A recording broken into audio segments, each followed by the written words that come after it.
Well, good morning, everybody. I'm sure you are aware of why we are here. The news which broke last night that the legendary magician Wayne Dobson passed away at the age of 68 years old. Several people reached out to me and said, would we be doing some sort of tribute thing to Wayne? And I decided that we'd do it immediately because there is an incredible life to celebrate. And I thought what would be really great is to get two magicians on who I know were endlessly inspired by Wayne, also both became his friend, and also now work in kind of different areas of magic. So I'm joined by Michael J. Fitch and Paul Dabek. Michael J. Fitch, who is probably the busiest working close-up magician that I know, and who is right now, as you see him on the screen, if you're watching on Spotify, is working in Italy. And I'm also joined by Paul Dabek from Las Vegas, who has gone from the Edinburgh Fringe playing 50 to 100 seat rooms to going to playing the absolute biggest rooms across America, Las Vegas and New York. Fellas, thanks so much for being here. I wanted to get you on just to, I think, because you're both in such a great position. You both knew him. There are many, many people, by the way, who could be here right now on this podcast. But for me personally, I thought these two would provide some really interesting perspectives. So, Fitch, I wanted to go right back to the beginning. When did you first meet Wayne? I'm sure obviously the first time you saw him was on TV. But do you remember when you first met him? Yeah, so obviously television used to watch him on TV, and I forget the year, but he used to always he had a lecture that he was doing with his tossed out deck, and and he came to Ipswich. I always used to see him at Blackpool. I'd always go up to him and say hello at Blackpool, and I met Wayne Dobson at the stand and stuff. But the time I really got close to him was he came to my local club at Ipswich Magic Society, and he did a thing there, and he wanted me to help with a gag. It might have been his heckle gag, where he sort of says, "Right, you heckle me," and I'd say I've got a different line for every heckle, and he'd like, get me to heckle, and he'd like, "Oh yeah, that's number 43, F off," or something like that. So I do the heckle line, and I just got chatting with him, and he said, "Come over, come to the house, the flat." I was like, "Oh my god, really?"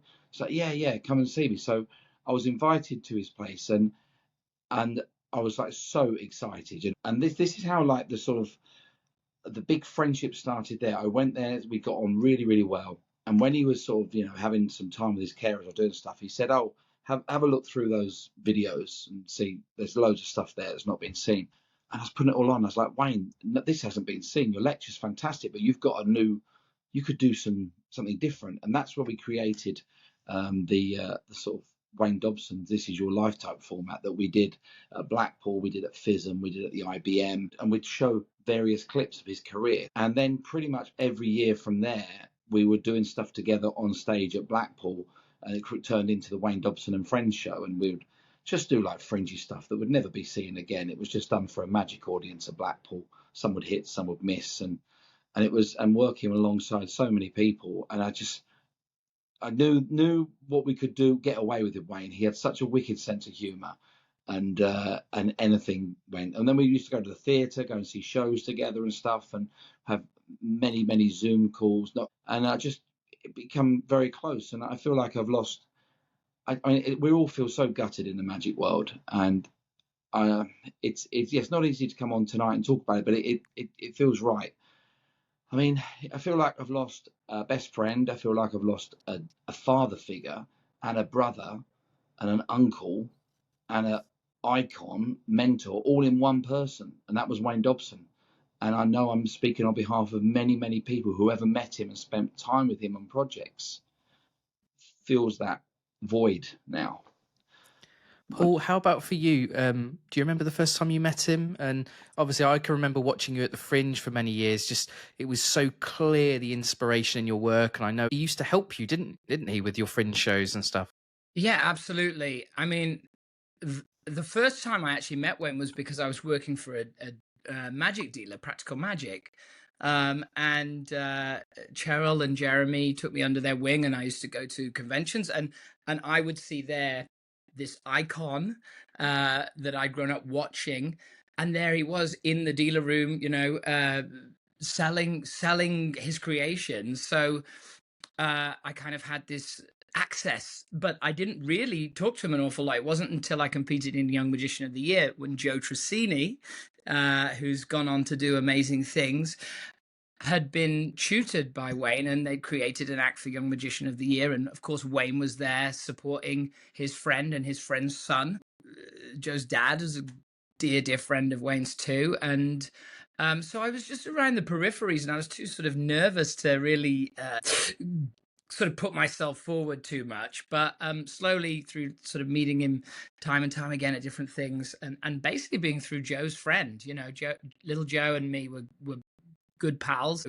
And then as I got a little older, Wayne sort of became aware of, I guess, my work a little bit, and I worked the stand with him and Mike at FISM, and it was just always so much fun around Wayne. I mean, absolutely incredible how somebody that was dealt the cards that he was dealt in life could just run with it and make it so fun. And there were times when he was low about the situation, but he was always thankful for the people around him, and he would always say, in some weird ironic way, I'm kind of glad this happened to me because it made me realize what's important in life. And like to have suffered with MS for so long, but also to have seen the funny side and the flip side, and just to bring great levity to those around him or everywhere. And so as I got a little bit older, I would spend time with him, and I would also go over to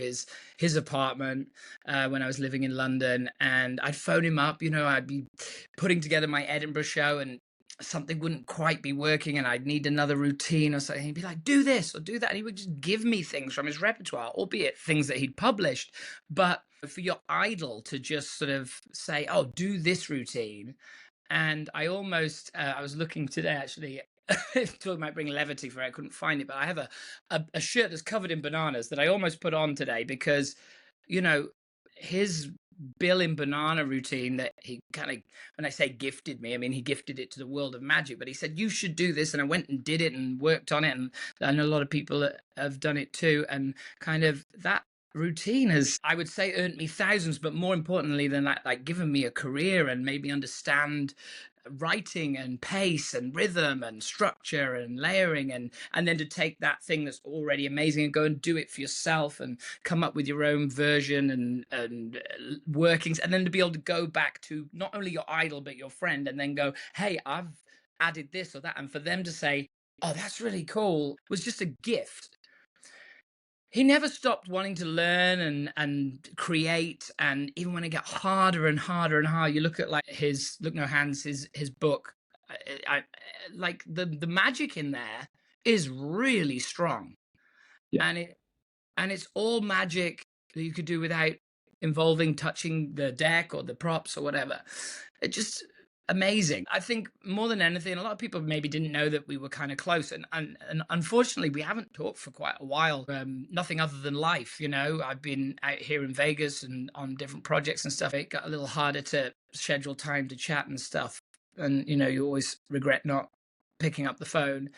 But I mean, for me, a huge part of the kind of scaffolding and backbone of like my career. There's just no two ways about it. Many people might not know this, but I've been on YouTube this evening, and there's a clip on YouTube of Wayne on a TV show in the 90s called Pebble Mill, when he actually talks quite openly. A lot of people, obviously everybody knows that he dealt with MS, multiple sclerosis, but people might not know the beginning of the story with it. Basically, he had a fall in Germany, and he hurt himself when he went to a hospital, and he was just kind of loosely told that, why did you fall over? And when he sort of explained it, they said, well, that might be MS. And he said that he just, for a few years after that, every time he got a little like twinge or a little pain, he was thinking, oh God, is that MS? And it basically, he just sort of lived with that privately for a couple of years, right at the height of his fame, by the way. He was dealing with that. Yeah. And then eventually had it confirmed, the diagnosis. The genius of him, Fitchy, and I'd love to talk to you about this, of the fact that he was a stage illusionist. A lot of people know the story that Nigel Lithgow at ITV, looking at the Copperfield specials, said, we need a David Copperfield here in the UK. They went off to Los Angeles. They saw David Mendoza. They bought all these incredible props. But when the physicality of doing the illusions became difficult for Wayne, he put together a troupe of female magicians called Secrets, one Yeah. of which at the time was his wife Karen and two other dancers as well. Isn't that another just great insight into his ingenuity, the way he would think to kind of keep things going? Absolutely. He knew about the MS when he was filming, all the famous things we see are kind of magic. He knew about that, and it was, in the back of his mind. And obviously, the story is that eventually people had to find out about the MS because rumours had started, horrible rumours in the papers about what was wrong with Wayne. And the strange thing is, like Paul said, Wayne never moaned about the MS. He'd moan about other things in the magic world or people or this or that, but he would never complain about the situation he was in at all, about his situation. He'd make a joke out of it, if anything. He used to start his show with, you might wonder why I'm sitting in a chair. It's because I'm a lazy bastard. And straight away he'd say that. And he would just get people on his side straight away. I knew that anything could go with Wayne because with his sense of humour, and he loved this joke. As I was saying, we did it in a couple of the Wayne Dobson and Friends shows. Said, "Oh, how's it going, Wayne? I hear you had a date the other day. How did it go? I saw Wayne the next day, and he was covered in cuts and bruises, and his shirt was all ripped." I said, "What happened?" What happened? And he went, "Oh, she stood me up." And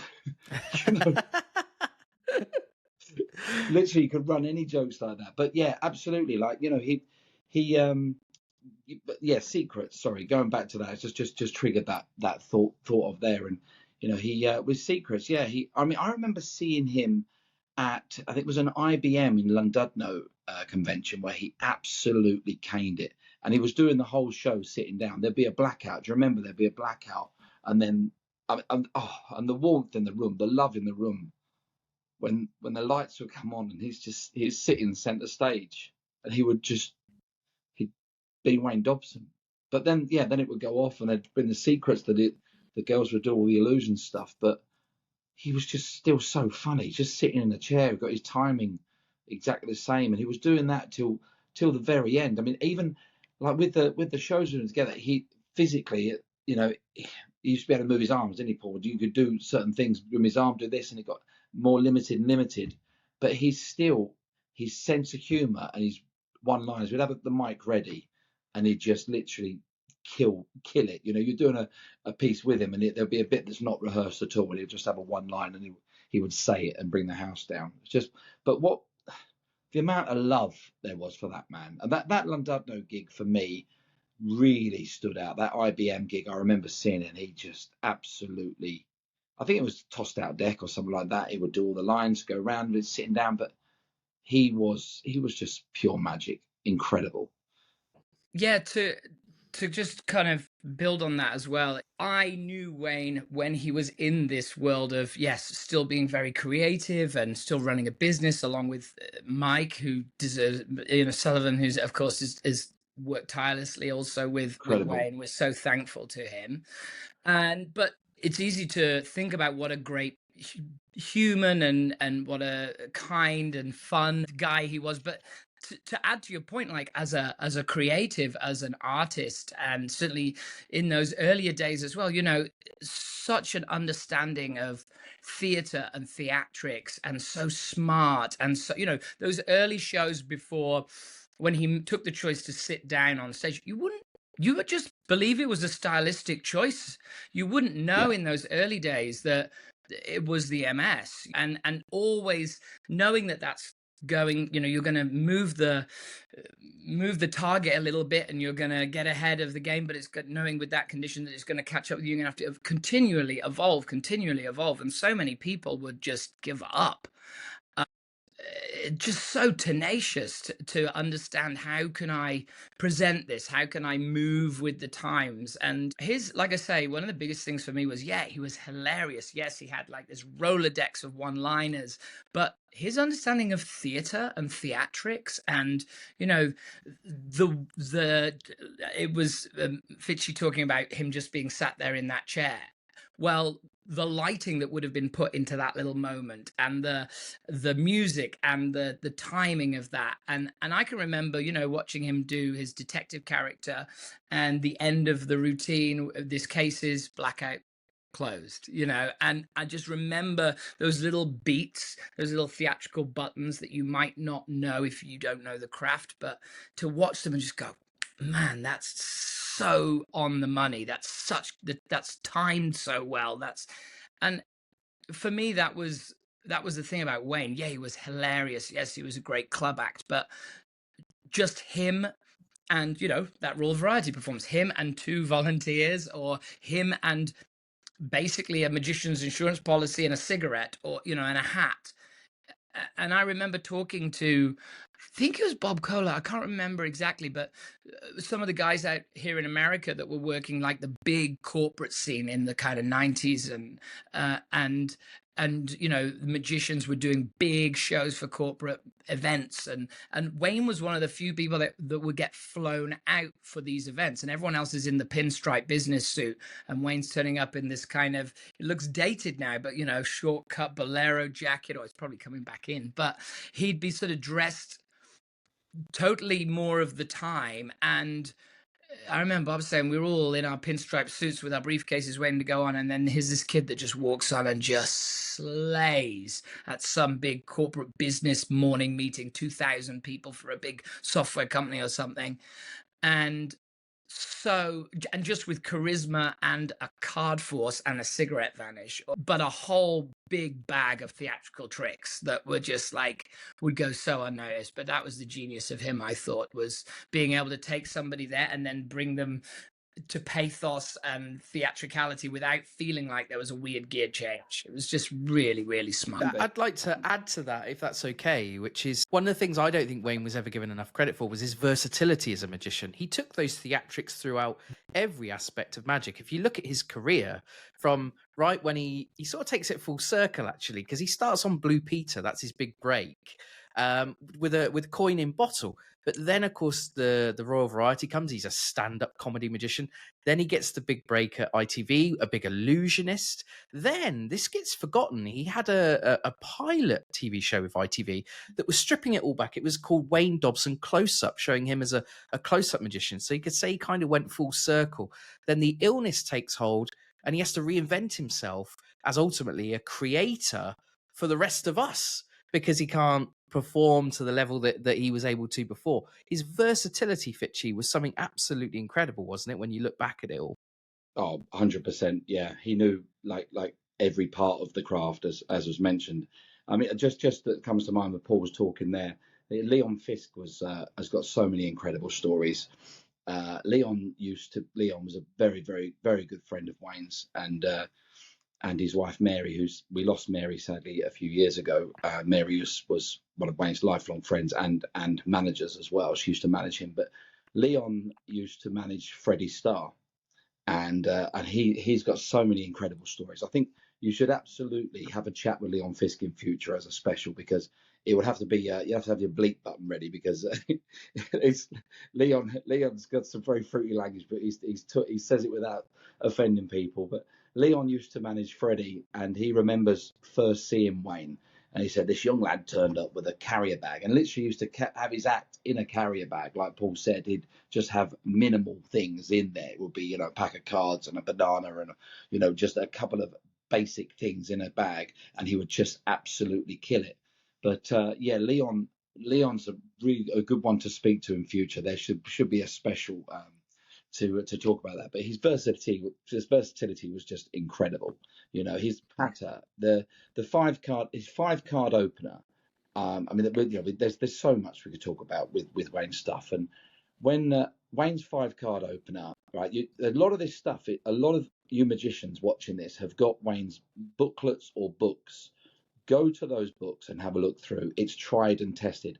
Bananarama, I mean, like Paul said, well, don't do that one, because Paul does it so well. But that Do it. he did that on the Joe Longthorne show, and that was his highest paid trick. I'm sure you know the story, because he got paid this big contract, and that's the only trick he did on there. But so it's almost made as much money as Paul's made with it, I think, now. But his 5-card opener, though, I had the pleasure of performing that alongside Wayne's video. That's one of the first things I did at Blackpool at the same pace and patter with Wayne's, and I do it word for word, and I still do it word for word. And and Wayne used to love hearing stories about me doing his material, because he's like, you're still out there doing it. It works. Do it. And he used to love that. And I remember one big corporate in London, and there was a lot of people sort of, there was a bit of talking going on. You start with 5-card opener, you've got the whole room by the end of it. It's designed perfectly, word for word. You start it, it's got the gags in, the throwaway, boom, boom, boom. By the end of it, and Wayne used to call it a lapel grabber, it will get everyone's attention. And it's tried and tested. And this gold is all in those books. I mean, we owe him so much, but he made them so commercial, and it's just, oh God, just absolute legend. I mean, the rhythm of that 5. I mean, it's more famous as a 5-card trick than it is as the trick was created as a 6-card repeat. So how ballsy and how on the money do you have to be I'm going to take this trick, and it shouldn't be 6 cards, it should be 5. And you know what? He's damn right for that routine. At least, you know, the rhythm of that routine. Yeah. And the and you know, I have a version in my act also, and the I kind of put 2 tricks together, the vanish and reproduction, Thurston 5-card vanish, but it goes into basically rhythm for rhythm, you know, Wayne's routine, because you can't top it. It was just so good. And it's like, I used to talk to him about this when we were talking about theatricality, even to the point of the way he would, even if the audience know you've got more than what you've got there, something about the rhythm and throwing those cards, scaling them. Like, if you can scale those cards into it's like energy going out into the crowd. And even those tiny little things that would be different if you just threw them down on a floor, or you know, he'd just worked it all out. And I don't know if, I know he knew a lot of it came very second nature to him. Sometimes I would be like, I don't know, he knows it works. I don't know if he knows, you know, the scaling of the cards, for example, is such a minutiae, but that energy was like warmth going. It was like warmth going out to the crowd in this opener, and it just so good. And there's a reason that me and Fitch are probably the 2 least famous friends of Wayne, because there's a reason that, like, the whole, you go somewhere and I do banana drama or something else, and someone be like, oh, that's Wayne, like a non-magician, that's Wayne Dobson. I used to work with Wayne XYZ, and so many people had Wayne on as a guest to their show, came to his birthday celebrations, came to the other shows. Yeah, oh, it's for Wayne. Yeah, because the first thing would be like, God, he's a good act, and then the second would be like, I love Wayne. Those are the 2 things people would just say about Wayne. He's just the best. That love has carried through the decades, and the proof of that is this evening, just in the last few hours, this has all been picked up by the national press. There's articles about his passing now that have come out with all the major newspapers, just to talk about how it's gone international. I've just heard from the Ellick brothers in Germany, and they loved his TV shows of All the Illusions, and have just sent me a message saying how sad they are to hear of his passing. Also, I'm reminded, you were both there 9 years ago, that special night at the Magic Circle, and Bradley Walsh and Brian Conley were there. Fitchy, what are your memories of that night, and how much did that night really mean to Wayne at that point in his life? Oh, so much. And it was his 59th birthday. I don't know why we did 59, not 60. It just felt like, let's do it. Let's get this done. And it was such an incredible night. And members of the Magic Circle can go back on the Facebook page and actually see the footage. It's before we used to put it up on the website. So if you search his birthday, and I mean, Paul will testify, the atmosphere in that room was, it's one of the best evenings I've had at the Magic Circle. Brian Conley and Bradley Walsh on stage together. The energy was unbelievable. The comedy, the things that were said were outrageous. It can't be repeated. There's a very famous story that Wayne... I was thinking about exactly the same story today. I was like, well, we can't tell this. Can't tell that. It was But so funny. I think Bradley had the actual line, but I do Yeah, remember and it then very Brian well. repeated it when he And it was came on. Wayne's, and it was a retelling of a story of something that Wayne had said. Wicked funny, such good timing. Oh my god. The love in that room. Yeah, Linda Lusardi was there. We had Ringo Rabbit remade. Steve Yeah. Axtell Yeah. made Ringo Rabbit, so Ringo was there as well.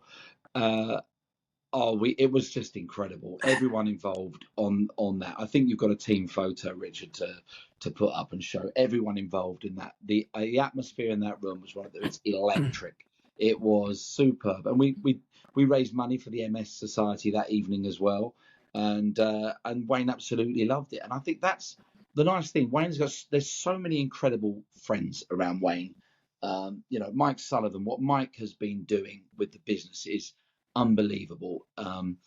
We it's been amazing. Right hand, left hand man, carried the business on, carried Wayne's name on, because Wayne would used to create tricks on Skype. He would talk to us on Skype, and Paul had the same experience. He'd go, go and pick a pack of cards up, do this, put this card here, do that, and he'd talk you through a miracle, and you'd be like, how the hell did that just happen? And he'd been laying in his bed thinking like for 2-3 days about move for move a card trick. But because he couldn't physically pick up a pack of cards, he would call one of us and say, pick up a pack of cards, do this, this, and this. And that's like the no hands booklets he did and other stuff.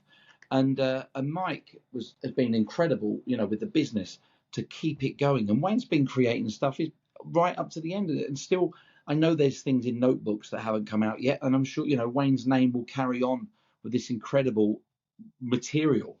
And with Mike and Alan Wong and a team of people, they've created some incredible stuff. And the books that have been created, there's a few books. I mean, there's the big black book, which is one of my favorite ones because I'm in that one. I'm very honored to be in that one. He put a page in there, and that's the most amazing thing, biggest thing in my career is that he mentioned about me doing the voices from a party from Liam Fisk, and said he wanted me to carry on doing the voices in the UK, and he titled it The Successor, and it meant so much for that to be published in one of his things. It's just so good. But his latest, the trilogy ones that have come out, the purple books, they're incredible. So if you haven't got them on your shelf, then absolutely you need this material because it's full of amazing material. But the team of the people around him. But just going back, sorry, my brain is all over the place, jumping from one thing to the other because there's so much to be said about him. That show 9 years ago was the love in the room was incredible, and that led on to doing more of the Wayne Dobson and Friends shows, like let's do this, and everything sort of moved on from that. And only last year, 1st of October, we had a night at the Magic Circle again. It was the Legends Night with Wayne Dobson, and Mike Sullivan has been working on this AI Wayne Dobson, and it's just unbelievable. It's Wayne when he's younger, and Wayne's voice saying the words that Wayne wants to say now, and he has just put so much into that. And he lectured at Blackpool. He did a lecture at Blackpool with Wayne, with an AI version of Wayne, and so Mike is just been amazing. Hats off to him, and he sends us love. I don't think however much the magic community know Mike was involved, I don't think people can quite comprehend the level. I mean, I'm going to say this because I think I would have said it to Wayne, but like what I loved about Wayne lent into the love and empathy and sometimes sympathy that the community would give him, understanding it was a difficult thing. He lent into it. He accepted that love. That's a really hard thing to do.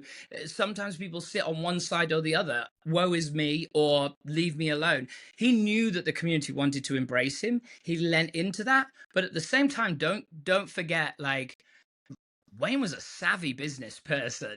I want to give him the respect he deserves as a human, as a wicked savvy, funny person, edgy person. Don't make no mistakes that no one needed to feel sorry for his mind, because he was had great business smarts. I used to call him Norma. That was my kind of nickname for him, and it was after Norma Desmond from Sunset Boulevard, who's this diva character. And Fitch remember, because I was working for him at FISM, and I was like, bloody hell, this is hard work. Lift this, do this, move that. You're not doing that the right way. Do this the right way, whatever.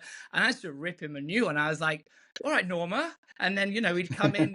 He'd come in later because his carers would have to get him together. I'd be like, what time do you call this? And he loved that. He accepted with both, with his wholeheartedly. I was about to say with both hands, he would have made a joke about that. But he accepted the love that he knew people wanted to give him, and that's what fueled him. But also there was an absolute polar opposite where it was dark humor was on brand, and it was, and for me, that's where my friendship lived with Wayne. He helped me with some bits and pieces. I think of him as a mentor, but he never pushed his agenda on me in any way, shape, or form. But it was the being convulsed, laughing. If you could get Wayne crying when you're when you're having there was no better feeling. And I know I can remember, I think it was FISM at the Hilton sitting with, we'd kind of escaped for a bit because it was the long days, Mike, Fitchy and Mike and Wayne's Care and a few others. And I was ripping him or he was ripping us and it was just to see him crying with laughter, this person that is so fun. There was no better feeling. And it was that wickedness and both that like beautiful love and empathy, but also the way he could just turn on a dime. And that's where the story we can't really talk about right now comes in, because he just, and that's why I want to say that now, because I want to be here and talk about Wayne and how lovely and wonderful and talented he was. But he was a wicked, smart, funny, edgy, sometimes wrong human, and I think that's really important, because having a disability, sometimes there's a detachment from that. And that's a really, he had really all good the point. same feelings and thoughts that anyone does, and it was nice to see him lean into that sometimes as he got older as well, amongst friends where he was safe. That's a really good point. Really good point, Paul. And everyone sort of when they know you're close to Wayne, they're like, "Oh, how is he?" And you're just like, "It's fine." It's because the strange thing is, in a strange way, you see part, and this is you see past the wheelchair and all of that. It's Wayne, and you don't see any of that at all, and that is fine. He's absolutely. There obviously there's people who haven't seen him for a long time go, "Oh, I notice his voice is a lot softer and weaker and this and that." But you don't notice it when you're sort of close to him, because it's Wayne. It doesn't, this, like we'd go and see shows and we'd have to pick him up and carry him down the stairs and he'd be cracking up and this and I remember his favourite story was Joe Pasquale used to push him around the Magic Convention, and Joe would push Wayne into people on purpose and push the chair and then turn around and say sorry to Wayne. There was always great pranks. I mean, Wayne used to, Wayne needed quite intimate help and care, and just dealing with that can be really difficult for him and the people around him, or problematic, shall we say. But he took it for what it was and dealt with it. I know Pasquale used to take him to the restroom, and if the disabled restroom, the wheelchair restroom, sorry, was in the main, sometimes it's in the main restroom, but there's a stall for it. He'd let him take him in, and then he'd loudly make out that he's being touched by Joe to anyone. Oh, that's nice. Oh, and he was just so funny. There's a lot of intimate care that's difficult for someone to deal with, but he dealt with it with humor. I remember like a big part for me on understanding how I would be around him and his and what needs to be facilitated for him to be around was when he would smoke. He'd enjoy a cigarette, a slim, and a latte. He called it a latte. Let's go for a latte. And you'd have to hold it for him. And there's a weird moment there. And I was a smoker at the time, but there's a weird moment there where you're like, I'm enabling a habit that's probably not good for you, X, Y, Z. But it was like, that was his choice. and all you're doing is facilitating his choice. And that's where my kind of how I viewed Wayne became like what I felt way more healthy, because I wasn't holding him to any other uh standard that I am anyone else, or any lower standard than I am anyone else. I'm like, it's your choice to smoke, okay? So I'm not going to stand here and say you can't, and I'm not going to stand and say that you can.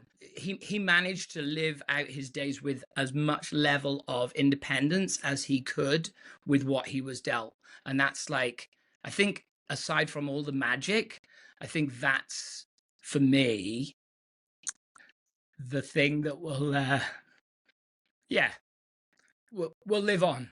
For my memory of Wayne is that it's constantly reinventing and constantly living with as much autonomy as is possible for someone like him, and he did absolutely. It's an inspiration.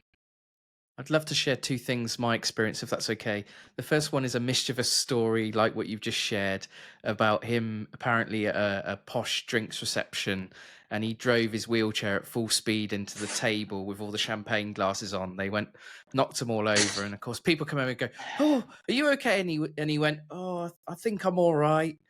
But actually he'd done it on purpose for a laugh. The second thing is just how brilliantly devious his magic methods were, where he took advantage of his situation. He's in our archives. He was one of the original 100 podcasts that I made, episode 94, if you'd like to go back and listen to it. On that podcast that day, I went to his house and he did Lucky Card on me, which was a trick which he put out. And there's me having a trick done by this guy in a wheelchair who can't use his hands. And me thinking, well, I had pretty low expectations, to be honest. He absolutely fried me with that trick that day. He never touched the deck of cards. Little did I know that although elements of Wayne's body were not working very well, his eyesight was very, very good at the time, which facilitated the method for that trick. If you don't own Wayne Dobson's Lucky Card, you should go and buy it today, because it's one of the best tricks. I've fooled so many magicians with it over the years. I'm going to share one final thing, and I'd love to ask you two this, just to take this and round this all up. I'm going to share what is my favorite routine of Wayne's, and then I'd love to hear what yours both are, if that's okay. So you can have a think about it while I'm talking about mine. So my one is from the A Kind of Magic TV show, and it's Wayne Dobson's A Passage of Time, which, if you are into illusions, uses the Walter Jeans method. As this is going on YouTube, I won't say any more than that, but it's an incredible method that most stage illusionists never have access to. And the traditional use of this method is just to make things magically appear from a box under impossible conditions. Wayne had decided to wrap this method around a time travel routine that has the most beautiful full circle moment at the end. If you've never seen it, I've put a link to it in the synopsis of the podcast if you're on Spotify, Apple, or if you're on YouTube now. I thoroughly recommend you go and watch it. You could arguably today the world's leading illusionists, the Ehrlich brothers, who are in Germany. I shared the link with them earlier. So did you ever see this? And they thought it was the most beautiful idea. Great idea to do a time travel routine using that method. So that's mine. Fitchy, what's your favorite Wayne Dobson routine? Oh my goodness me. Well, what comes to mind straight off is the voices routine and his timing with that. I mean, 5-card repeat we mentioned earlier. There's so many, all his solo stuff that he would do, and but the voices routine. His meal ticket that he did on the Raw Variety performance that quadrupled his fees overnight. Doing sponge balls with Frank Bruno and Harry Carpenter, and hold that, yeah, no, all that, yes, and all that. It just incredible, absolute. That's pure magic. So it has to be the voices. And latest routine, but one of the fondest memories I've got of Dobbo is him flying at Blackpool. That has to be a moment which meant a lot at the time, but now it's just one of the most amazing moments in magic ever. Again, similar to the feeling in Llandudno, the love in the room for him when he flew at Blackpool, and also the journey to make that happen, the amazing people all around who made that happen. Twins Effects, Mike Sullivan, Russ Stevens, so many people to make that happen, it was incredible. It was called Project Orville, and I spoke about it many times with Wayne, and it's on the other interviews. Project Orville, because Orville's catchphrase was, I wish I could fly. And it came around from, like, the thing that very quickly triggered that was when Wayne appeared on stage once, and you'll both probably remember this, when it was David Williamson did a gag, said, "Oh, I picked this up from the dealer's hall," and it was I know what you're going to say. It was the remote Great. control. And he had a remote control. Goes, I'm not really sure what it does. And on the stage, Wayne Dobson in a wheelchair came whizzing on stage, and it was so funny. Wayne Dobson's chair going out of control, and this is when Wayne could control himself. I'm pretty sure they'd put a bunch of props on as well. There They was like did. I was just linking about to rings, say, and because he went into a table. He went into a table that had linking rings and tubes and stuff, and it all smashed on the floor. And Wayne just went ploughing into a table like it was meant to be for the next act, and then went off. And Williamson knew nothing about it. But the energy in that room was one of the biggest applauses and sound. And Wayne, we were supposed to talk about that a lot, and loved doing his Wayne Dobson and Friends. And said, you should get you back on that stage doing something big. And I always thought funny to have like a zigzag box, but with a wheelchair sort of silhouette, and push him in that and do an illusion. He was well up for that. And it was from that we spoke to Gary and Paul from Twins Effects. And I said, what could you make Wayne fly? I said, and they're like massive fans of Wayne. They've got most of his props in their museum. Like, absolutely. So then I remember driving home from Blackpool, speaking to Russ Stevens, saying, come blah, blah, blah, blah, we could do this and blah, blah, blah. And a couple of years later, after speaking to Richard Goodell, he was the man who brought that back to life, Project Orville. I tell him Richard, and Richard said, why has this not happened? We need to do this. And a team was assembled. We went down to Twins Warehouse. They put one of their flying rigs on a wheelchair, and Project Orville was created. And I messaged Russ today, sort of saying, how incredible those opportunities were for Wayne, and how much important. He said he should have closed the show. Russ was adamant. He said, because I remember we opened the show with it, those who are there. And there's a little element to this story which we must tell you, because it sums up Wayne's sense of humour. But we made Wayne fly in the wheelchair with a balloon. It went up, and Twins Effects do all these incredible flying rigs in pantomimes all over the country. He doesn't just go up and down. He flies over the audience in a wheelchair over the audience. And this is just, it was mind blowing. But before that, and this sums up Wayne's sense of humour.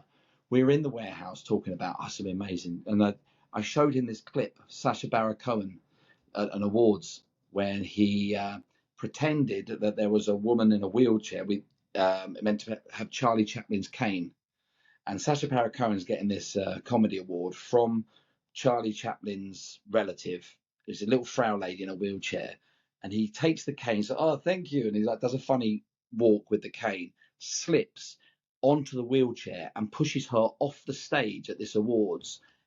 The audience knew nothing about this and thought it was genuine, and it was one of his sick jokes. She was a stunt woman in a wheelchair, and you should look up this clip. It's unbelievable, because all these celebrity audience knew nothing about it. And then when they realised it was a gag, they were like, oh my God, this is a genius. Well, Wayne said, we've got to do something like that as well. We're doing the flying. So then we created this thing where Wayne had a stunt double. So this is how it looked on stage. And if there's any other viewers who haven't never seen this, look it up. It's amazing. There's a beautiful bit of VT, narrated by Andy Nyman, because Andy sounded very much like Wayne Dobson, and it was narrated telling about Wayne's life. And then I'd go on stage and say, ladies and gentlemen, Wayne Dobson. And it looked like Wayne Dobson coming on the wheelchair, okay? He's pushed on. Mike Sullivan is pushing on Wayne Dobson in a wheelchair. And we had a ramp go up to a microphone and a stand so that Wayne could get nearer to the mic.